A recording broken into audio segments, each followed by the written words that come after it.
Salam sejahtera untuk kita semua. Pelajaran Sekolah Sahabat dengan tema utama Surat Efesus, pelajaran ke-8, kehidupan yang dibentuk Kristus dan perkataan yang diinspirasikan Roh. Selasa, 15 Agustus, membangun persatuan, pidato penuh rahmat. Manakah dari nasihat Paulus sehubungan dengan penggunaan ucapan di antara orang percaya yang paling penting bagi Anda saat ini? Mengapa? Paulus berulang kali menggunakan struktur yang menarik dalam Efesus 4 ayat 25-32 yang diilustrasikan oleh Efesus 4 ayat 25. Perintah negatif atau menyingkirkan kebohongan.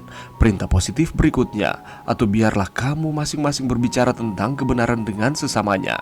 Dan kemudian alasan, atau karena kita adalah anggota satu sama lain, yang tampaknya berarti karena kita adalah anggota dari satu tubuh dan begitu terkait satu sama lain sebagai bagian dari tubuh itu. Nasihat Paulus untuk berkatalah benar bukanlah undangan untuk menghadapi anggota gereja lainnya dengan pembaca fakta yang tidak bijaksana. Paulus menyinggung Sakaria 8 ayat 16 yang menasihatkan untuk mengatakan kebenaran sebagai cara untuk memupuk kedamaian. Dalam Efesus 4 ayat 31, Paulus membuang kemarahan dan ucapan marah, sementara kata-katanya dalam Efesus 4 ayat 26 tidak memberikan izin untuk menunjukkan kemarahan di dalam jemaat. Sebaliknya, Paulus mengakui kemarahannya sambil membatasinya dengan pemahaman. Apabila kamu menjadi marah, janganlah kamu berbuat dosa. Janganlah matahari terbenam sebelum padam amarahmu. Paulus tampaknya menyelah tema pidatonya dengan perintah negatif tentang pencuri. Orang yang mencuri, janganlah ia mencuri lagi. Secara positif, pencuri harus bekerja keras dan melakukan pekerjaan yang baik dengan tangannya sendiri, berdasarkan alasan supaya ia dapat membagikan sesuatu kepada orang yang berkekurangan.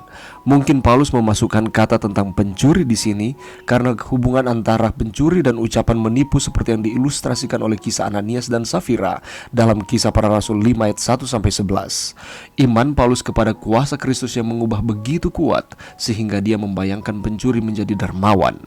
Paulus kemudian memerintahkan, janganlah ada perkataan kotor keluar dari mulutmu, yang menggambarkan sebuah kata yang merusak, membuat jalannya tampak tak terbendung untuk melakukan pekerjaannya yang merusak. Secara positif, Paulus membayangkan setiap ungkapan negatif tidak hanya dihentikan, tetapi digantikan oleh pernyataan yang menunjukkan 3 kriteria. Itu adalah yang pertama, baik untuk membangun, yang kedua, di mana perlu, dan ketiga, mereka yang mendengarnya beroleh kasih karunia. Kalau saja semua kata-kata kita bisa seperti itu.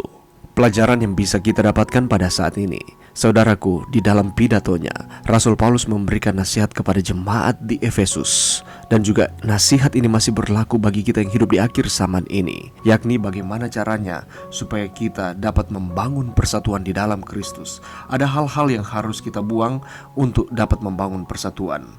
Di dalam Efesus 4 ayat 25 dan 26 di sana dikatakan, karena itu buanglah dusta dan berkatalah benar seorang kepada yang lain, karena kita adalah sesama anggota. Apabila kamu menjadi marah, janganlah kamu berbuat dosa. Janganlah matahari terbenam sebelum padam amarahmu. Dalam suratnya kepada jemaat di Efesus ini, Rasul Paulus mengingatkan tentang hal-hal yang harus dibuang dari kehidupan orang-orang percaya. Di antaranya adalah yang pertama, dusta, yaitu semua perkataan dan perbuatan yang tidak benar, berbohong, penuh dengan tipu muslihat dan kecurangan. Sebagai pengikut Kristus, kita harus membuang jauh-jauh dusta ini.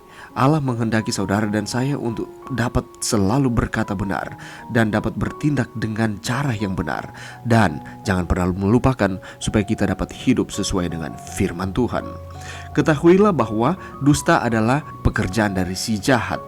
Dia akan berusaha merayu, membujuk kita sehingga kita melawan akan perintah Tuhan dan kita melakukan dusta demi dusta. Tuhan menghendaki supaya kita dapat berkata benar dan dapat bertindak dengan benar. Oleh sebab itu firman Tuhan menyatakan ia adalah pembunuh manusia sejak semula dan tidak hidup dalam kebenaran. Sebab di dalam dia tidak ada kebenaran. Apabila ia berkata dusta, ia berkata atas kehendaknya sendiri, sebab ia adalah pendusta dan bapa segala dusta.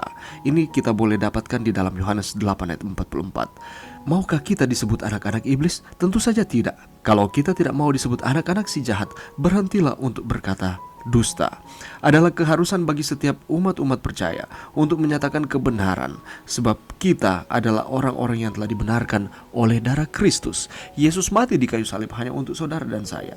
Hal yang harus kita buang yang lain ialah marah. Sering dijumpai banyak orang Kristen mudah sekali untuk marah. Emosinya terus meledak-ledak di dalam setiap kehidupan, setiap hari. Memang firman Tuhan tidak pernah mencatat kita tidak boleh marah, tetapi di dalam Efesus 4 ayat 26 dan 27 di sana dikatakan, apabila kamu menjadi marah, janganlah kamu berbuat dosa. Janganlah matahari terbenam sebelum padam amarahmu, dan janganlah beri kesempatan kepada iblis. Bagaimanakah caranya apabila marah tidak melakukan dosa?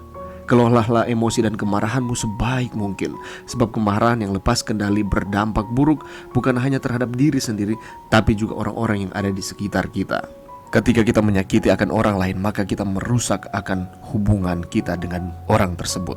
Betapa pentingnya memiliki penguasaan diri, sebab orang yang sangat mudah untuk marah atau terpancing emosi tanpa melihat sebab akibatnya cenderung terdorong untuk menyerang dan menyakiti orang lain, dan akan membenarkan diri sendiri. Dan inilah hal yang diinginkan oleh iblis kita lakukan. Tapi jangan melupakan bahwa ada kemarahan yang justru diperlukan dalam kehidupan kekristenan. Apakah itu?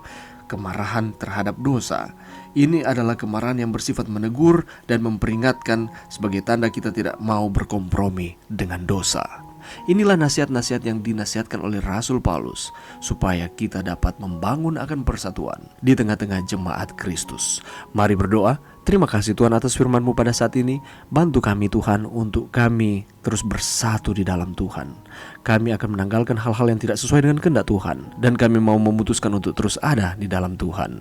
Ini doa kami di dalam nama Yesus. Amin.